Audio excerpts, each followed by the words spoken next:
Jangan lupa subscribe channel kita, Ikra Lubis, like dan share, bagikan channel ini agar menjadi amal jariah. Muhammadin ibni Abdillah, salatullah wa salaman daimaini mutalazimaini ilahi anta maqsudu wa ridaka matlubi amma ba'd. Subhanaka la ilma lana illa ma 'allamtana innaka antal alimul hakim. Hasbunallah wa ni'mal wakil, ni'mal maula wa ni'man nasir, wa la haula wa la quwwata illa billahil aliyul azim. Amma ba'du. Yang pertama, syukur kehadiran Allah Jalla Jalaluh. Dialah Tuhan semesta alam yang menciptakan kita, serta Allah jugalah yang mematikan hamba-hambanya. Sehingga pada malam yang berbahagia ini kita masih diberikan Allah kesehatan, juga diberikan Allah kesempatan, sehingga kita dapat berkumpul melaksanakan suatu takziah yang sangat mulia lagi agung di rumah yang berbahagia ini. Salawat dan salam ke junjungan alam ialah baginda Muhammad sallallahu alaihi wasallam yang kita harapkan syafaat beliau di padang mahsyar. Tidak ada pertolongan pada hari itu kecuali pertolongan Nabi Muhammad sallallahu alaihi wasallam.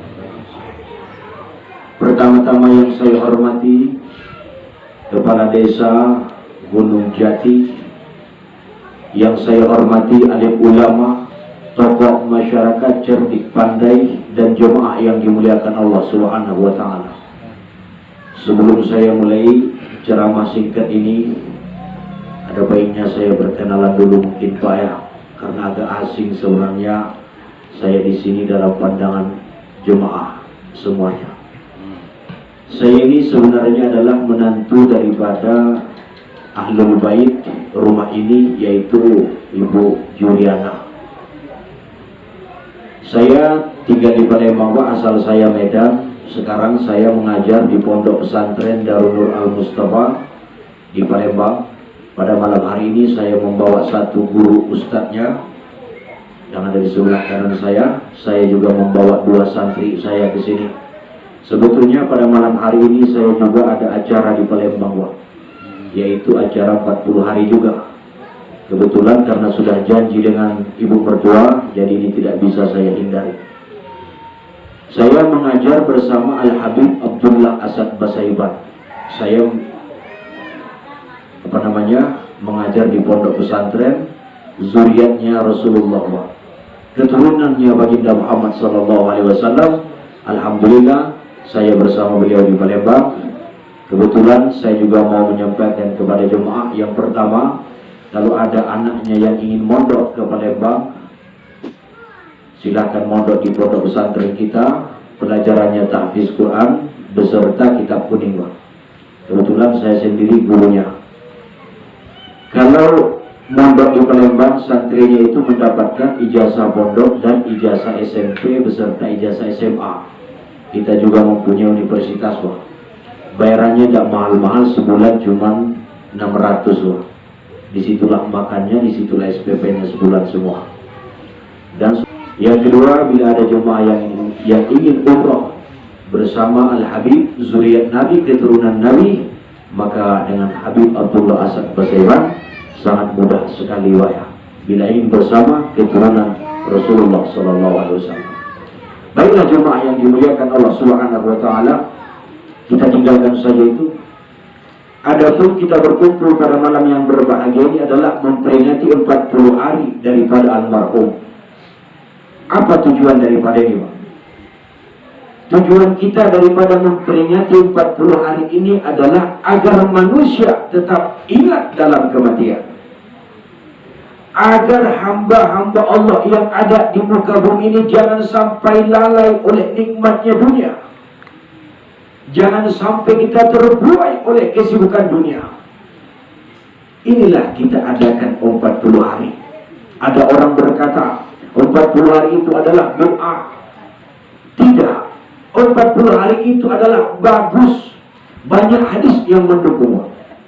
Setelah semua selesai membaca talqin yasin dan sebagainya, pulanglah keluarga.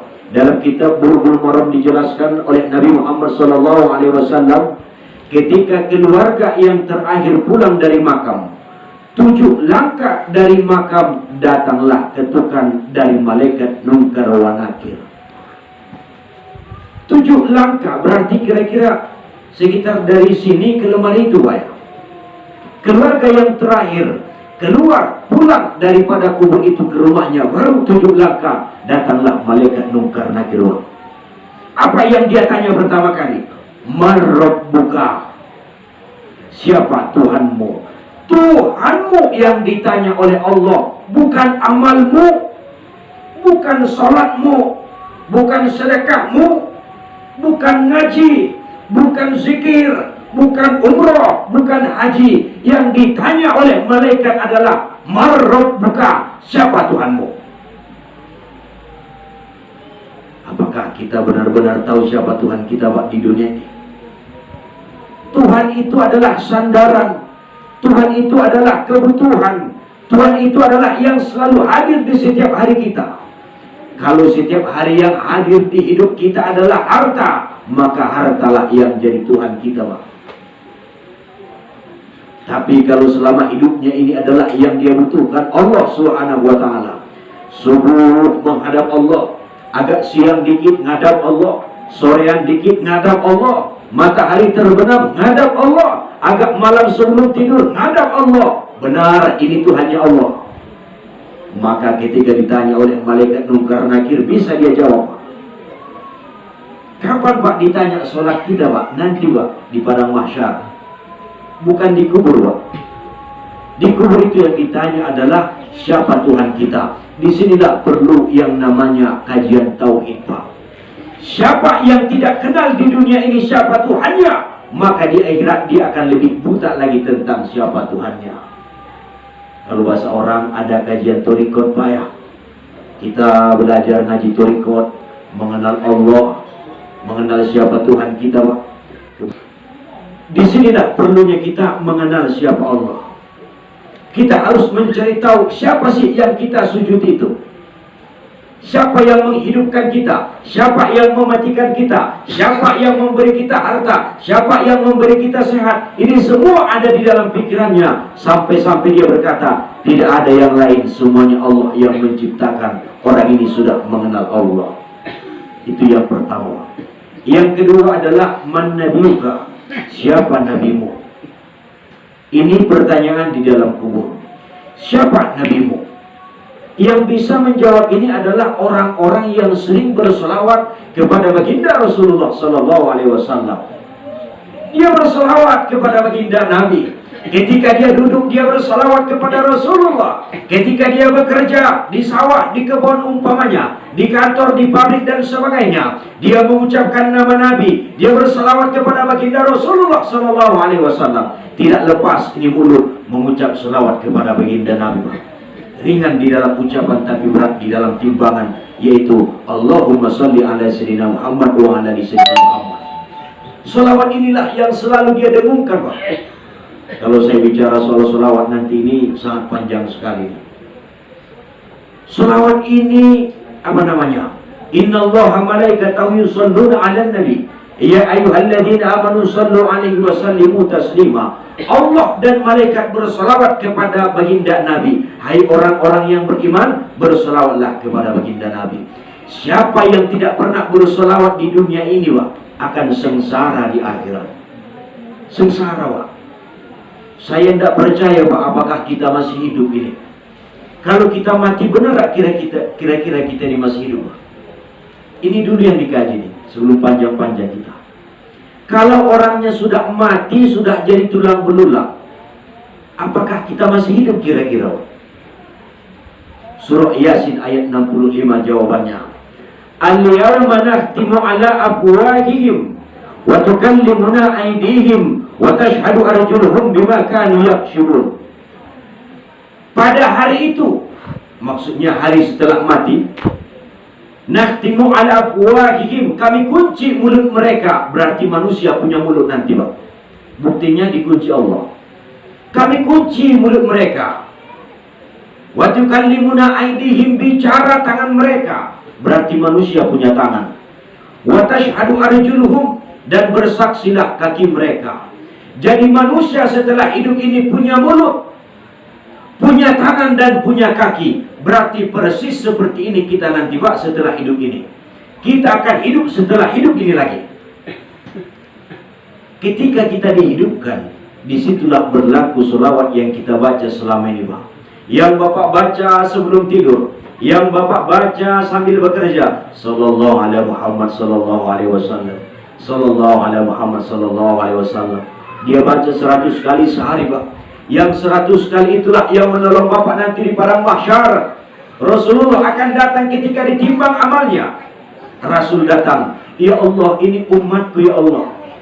Dilihat umat Nabi Muhammad lebih banyak dosanya. Datang Nabi, dia buka sorbannya, dia taruh di timbangan kebaikan agar amal kebaikan orang ini lebih berat daripada keburukannya. Tapi ternyata keburukannya masih lebih berat. Nabi buka lagi jubahnya, Nabi taruh jubahnya di timbangan kebaikan agar kebaikan orang ini lebih berat daripada timbangan keburukannya. Sebab kenapa itu Pak? Karena orang ini selama hidupnya membaca selawat kepada baginda Nabi. Setelah selesai sholat 20 kali, subuh 20, zuhur 20, asar 20, maghrib 20, isya 20, 100 kali sehari Pak. Dia baca, tidak berhenti, setiap hari dia baca kepada Rasulullah sallallahu alaihi wasallam. Orang ini aulan nasabi yaumal qiyamah iktharhum alayya salatan. Orang yang paling mulia nanti di padang mahsyar adalah orang yang selalu membaca selawat kepadaku, kata baginda Nabi. Sebaliknya, bila orang itu tidak pernah baca selawat Pak, matahari akan dekat dengan kepalanya. Dalam hadis Nabi disebutkan ada 1 jengkal dari kepalanya matahari. Ada yang mengatakan 1 tombak dari kepalanya matahari itu. Yang pasti matahari sangat dekat sekali dengan orang itu, sebab dia tidak pernah membaca selawat kepada baginda Rasulullah sallallahu alaihi wasallam.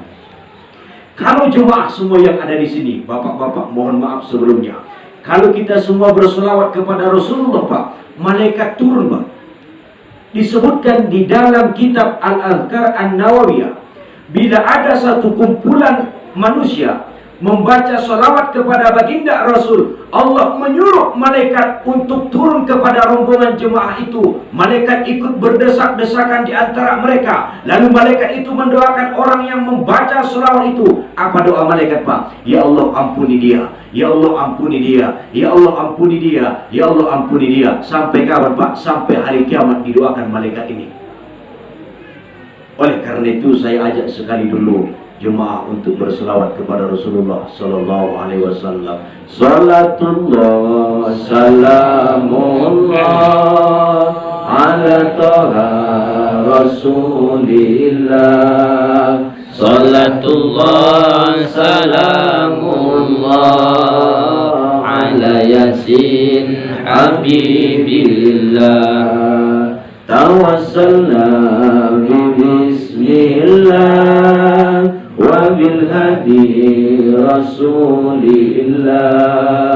Salatullah salamullah ala yasin habibillah. Kami cinta padamu ya Rasulullah, kami rindu padamu ya Rasulullah. Kita adalah umatnya baginda Nabi.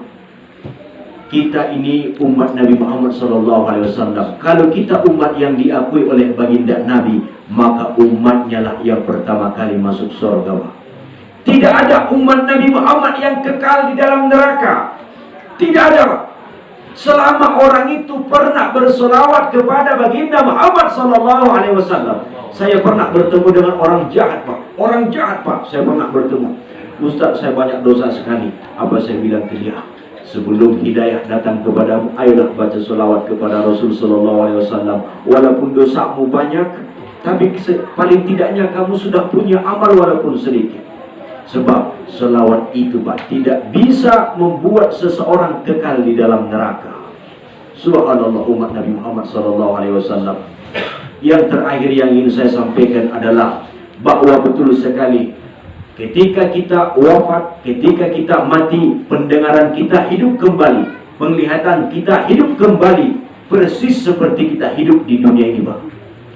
Pasir jatuh kepada mayit dalam kubur terasa Pak, terasa. Ada hadisnya, banyak sekali ada hadisnya. Dalam kitab Bulughul Maram dalam kitab Subulus Salam, dalam kitab Abi Jabr dijelaskan oleh baginda Nabi.